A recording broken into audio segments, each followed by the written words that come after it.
नमस्कार, TV9 मराठीमध्ये आपलं स्वागत. मी निखिला. पाहूयात टॉप 30 न्यूज. हॅकरच्या दाव्यावर मुंडे कुटुंबियांकडून अधिकृत भूमिका अजूनही आलेली नाही. 24 तास उलटून गेल्यावर देखील मंत्री पंकजा मुंडे यांनी कोणतीही प्रतिक्रिया व्यक्त केली नाही. तब्येत ठीक नसल्याचं कारण देत पंकजा मुंडे यांनी राज्याच्या कॅबिनेटमध्ये सुद्धा आज दांडी मारली. ईव्हीएम हॅकिंगची गोपीनाथ स्मारकाला निधी देण्यासाठी मंत्रिमंडळानं आज मंजुरी दिली. बाळासाहेबांच्या स्मारकासाठी पालिका खर्च करणार आहे. त्यानंतर सरकारकडून निधी देण्यात येणार आहे.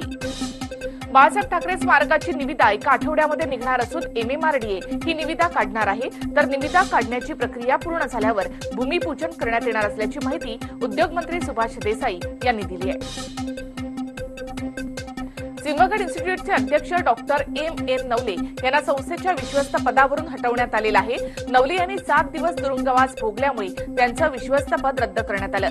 विभागीय सहधर्मादाय आयुक्त दिलीप देशमुख यांनी ही कारवाई केली आहे. 170 धारदार शस्त्र प्रकरणी कल्याण कोर्टानं धनंजय कुलकर्णी याला न्यायालयीन कोठडी सुनावली आहे. यावेळी कोर्टानं न्यायालयीन कोठडी सुनावल्यानंतर पोलिसांनी धनंजय कुलकर्णीला अक्षरशः पळवत नेलं. ओबीसी नेत्यांनी राज्यपाल सी विद्यासागर राव यांची भेट घेतली. यावेळी मराठा समाजाला ओबीसींचं आरक्षण देऊन ओबीसींचा विश्वासघात केला असल्याचा आरोप ओबीसी नेते प्रकाश शेंडगे यांनी केलाय. ओबीसी आरक्षणाच्या विरोधामध्ये मुंबई हायकोर्टामध्ये याचिका दाखल करणाऱ्या बाळासाहेब सराटे यांनी आता माळी, धनगर आणि वंजारी यांचं आरक्षण काढा अशी मागणी लावून धरली आहे. आत्महत्याग्रस्त शेतकऱ्यांच्या कुटुंबाला तात्काळ 10 लाख रुपये शासकीय मदत मिळावी, कांद्याला 2000 प्रति क्विंटल हमीभाव देण्यात यावा यासह विविध मागण्यांसाठी मराठा महासंघाच्या वतीनं निवासी उपजिल्हाधिकाऱ्यांना निवेदन देण्यात आलेलं आहे. नागपूर विभागामध्ये भ्रष्टाचाराच्या प्रकरणांमध्ये सर्वात आघाडीवर असलेल्या महसूल विभागानं यावर्षी सुद्धा बाजी मारली आहे. माहिती अधिकार कार्यकर्ते अभय कोलारकर यांनी माहितीच्या अधिकारामध्ये मागवलेल्या माहितीतून ही बाब पुन्हा एकदा अधोरेखित झालेली आहे.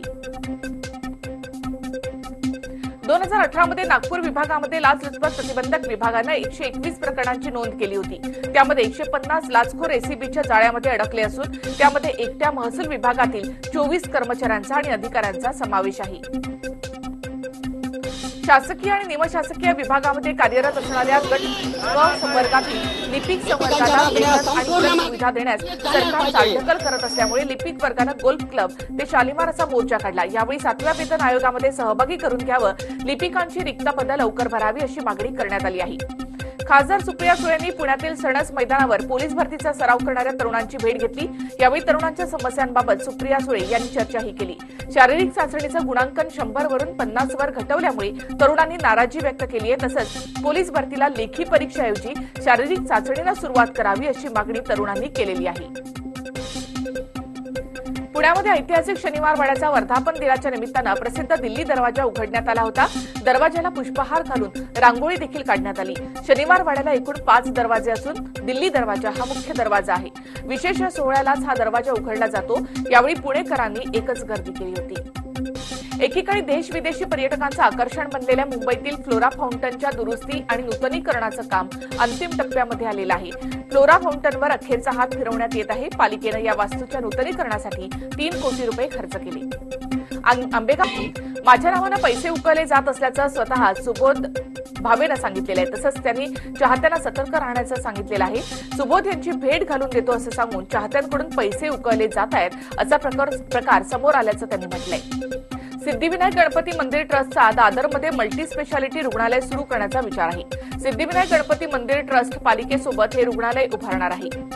विक्रोळीमध्ये ऍक्सिस बँकेच्या एटीएमला भीषण आग लागल्याची घटना घडली. आग विझवण्यासाठी अग्निशमन दलाच्या 4 गाड्या घटनास्थळी दाखल झाल्यानंतर आग विझवण्यात आली. या आगीमध्ये किती रुपये जळून खाक झालेले आहेत हे मात्र अद्याप समजू शकलं नाही. नवी मुंबईतल्या तळोजा नावडे या गावातील टायरच्या गोदामाला भीषण आग लागली. गोदामामध्ये साठवलेल्या टायरमुळे ही आग वेगानं पसरली. 2.5 तासांच्या अथक प्रयत्नानंतर ही आग विझवण्यात यश आलेलं आहे. पुण्यामध्ये मायलेकीच्या दुहेरी हत्याकांडानं खळबळ माजली आहे. पुण्यातील ताडीवाला भागातल्या झोपडपट्टीमध्ये कौटुंबिक कलहामधून पतीनं पत्नी आणि मुलीची खिडकीमधून घरात घुसून धारदार शस्त्रानं सपासप वार करून निर्घृणपणे हत्या केली आहे. या हत्याकांडानंतर रक्तानं घराच्या भिंतीवर इतरांना देखील संपवण्याचा इशारा या हल्लेखोरानं दिलाय. या रक्तरंजित धमकीच्या इशाऱ्यानं दुहेरी हत्याकांडानंतर परिवारावर दहशत निर्माण झाली आहे. नाशिकच्या KTHM महाविद्यालयामध्ये एकतर्फी प्रेमामधून कॉलेजमध्ये जाऊन विद्यार्थ्यांना प्राध्यापिकेला लग्न करण्यासाठी बळजबरी करत कुंकू लावण्याचा प्रयत्न केला। यावेळी या विद्यार्थ्यानं स्टाफला मारहाण सुद्धा केली। योगेश जावळे असे या तरुणाचं नाव असून त्याला पोलिसांनी अटक केली आहे। नालासोपाऱ्यातील कळंब बीचवर कान्हा फार्म हाऊसवर सेक्स रॅकेटचा पर्दाफाश करण्यात आलाय। 20 ते 25 वर्षाच्या पीडित मुली वेश्या व्यवसायासाठी पुरवल्या जात असल्याचं यावेळी समोर आलं। या छाप्यामध्ये 22 वर्षीय तरुणीची सुटका करण्यात आली आहे। 3 आरोपींना अटकही करण्यात आली आहे। जस्ट डायलवर नोंदणी असणाऱ्या रेल्वे तिकीट एजंटकडून ग्राहकांची फसवणूक झाली असल्याचं वसईमध्ये उघड झालंय। नायगाव परिसरामध्ये राहणाऱ्या 7 तरुणांनी या एजंटकडे बुक केलेल्या तिकिटावर दुसऱ्यांची नावं टाकून दिली होती। या प्रकरणी वसई लोहमार्ग पोलीस ठाण्यामध्ये तक्रार दाखल करण्यात आली आहे। मालेगाव तालुक्यातील कवळाने या छोट्याशा गावामध्ये अत्यंत गुप्त पद्धतीने सुरू असलेल्या अवैध गर्भपात केंद्रावर ग्रामस्थांच्या सतर्कतेमुळे पोलिसांनी छापा टाकला। यावेळी जमिनीत पुरलेल्या अर्भकासह इतर साहित्य जप्त करण्यात आले। या प्रकरणी पोलिसांनी विवाहित आणि अविवाहित अशा 2 जोडप्यांना ताब्यात घेतलेलं आहे। मुंब्रा परिसरातील कौसा भागामध्ये असलेल्या सागर अपार्टमेंटमध्ये राहणाऱ्या मजहर शेख या तरुणाच्या घरामध्ये ATSला छापा टाकला। यावेळी 3 जणांना ताब्यात घेतलं असून देशविरोधी कार्य करीत असल्याच्या संशयावरून या तिघांना अटक करण्यात आली आहे। 20 दिवसांपूर्वी नाल्यामध्ये फेकण्यात आलेल्या नवजात अर्भकाला वाचवण्यात पोलीस आणि समाजसेवकांना यश आले। या बाळाचं नाव टायगर असं ठेवण्यात आलंय। जीवनदान देणाऱ्या आभाराची स्माईल दिल्यामुळे मारने वालों से बचाने वाला सबसे बडा असा सूर सध्या उल्हासनगरमध्ये उमटू लागलाय।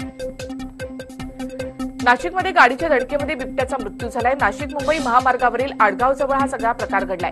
पहाटेच्या सुमारास हा अपघात झाला असून बिबट्याचं कातडं निघाल्यामुळे वेगळा संशय व्यक्त केला जातोय।